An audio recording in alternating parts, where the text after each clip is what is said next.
lot into a website, and it's really about your idea. Facebook, MySpace, Google, Amazon, these were all somebody's ideas that started on the web, and they just became, and there's, of course, there's a lot of failures every year, more failures, we know, than successes. But you can take your business and take your website and let it grow with you, and it can make your business sellable if you do it right. And we say laying the foundation so that you can grow it is a good idea, starting with a strategy and putting the right things on it. Now, so what I put here is ask yourself what you need. Take a look at some of those tools that we listed and decide what are the things you need. The next thing you want to know is what's best for your industry. When you're a graphic artist, of course, a gallery definitely is going to, you want to show your stuff to show how good you are. You have some great products. You want to show what you have, even if they don't order them, I don't know, online, or they're customized. I know your stuff is custom, right? But they still want to get you want to give them an idea of what they can buy, even if you don't have it on a shopping cart. Maybe it's something you're thinking about in the future. And that's what you want to do next, is go out and see what your competitors are doing. See how they're presenting them on the web. This will give you ideas on how you want to do it and build up your site and customize it. Okay, like I said, then the next thing you want to do is research your competitors. And then you want to decide what you want to do yourself. How much of it can you do? Are you going to take a template and build it yourself? This gives you a hands-on to the website. You know exactly what's in there.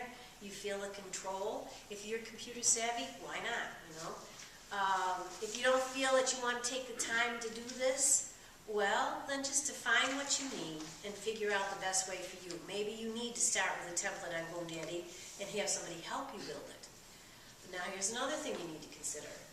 One of the most important things on your site is your content. How are you going to get your content? I can tell you I have gotten deposits for websites of people who wanted websites, and I couldn't get the content out of them.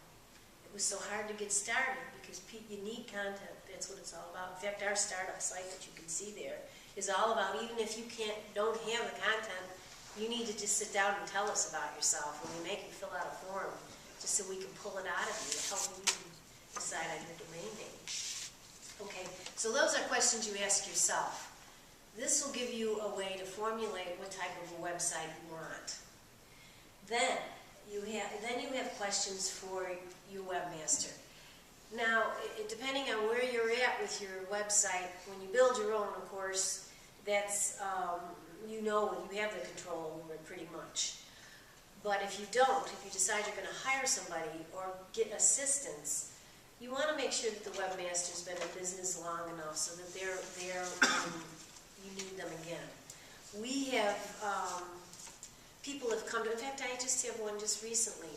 The guy that built their site, and he did it for free, I think, because it was a non-profit, had taken off. They have no idea where their domain name is, or their website, or how to get to it.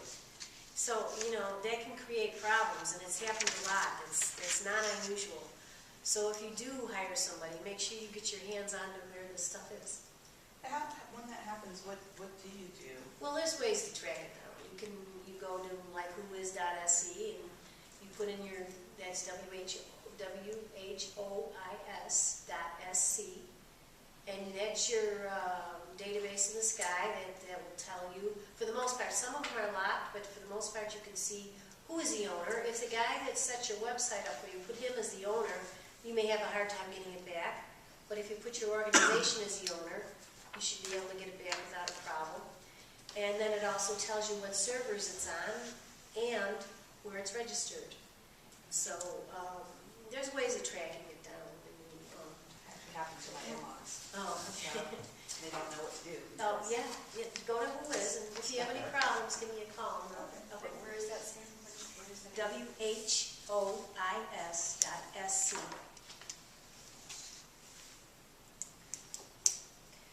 Okay, to me that's, now the next thing you want to find out is if they do any websites like you want. If you want a shopping cart, you want to take a look at them.